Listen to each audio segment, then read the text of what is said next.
ჩვენს მიერ ჩატარებული არაერთი კვლევა გვეუბნება, რომ ძირითადად დამსაქმებელს და ბიზნესს ესაჭიროება სპეციალისტები საინჟინრო საბუნებისმეტყველო დარგებში, სოფლის მეურნეობასა და ტურიზმში, რადგანაც ეს სწორედ ის დარგებია, სადაც საქართველოს ეკონომიკა ვითარდება.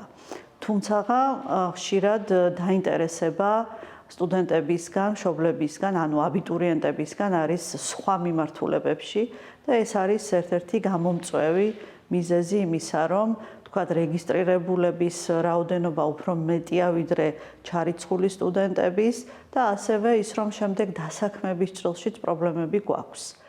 საქსტატის მონაცემების მიხედვით 2024 წელს პროფესიულ საგანმანათლებლო დაწესებულებებში წინა წელთან შედარებით 10,3% მეტი სტუდენტი ჩაირიცხა. ჩარიცხული სტუდენტების რიცხოვნობით კი თბილისი ლიდერობს. PMCG-ის კვლევის მიხედვით 2017-2022 წლებში პროფესიული განათლების კურსდამთავრებულთა დასაქმების ჯამური მაჩვენებელი 60%-დან 91%-მდე გაიზარდა. თუმცა მამაკაცებისა და ქალების დასაქმების მაჩვენებლებს შორის კვლავ 10%-იანი სხვაობა რჩება.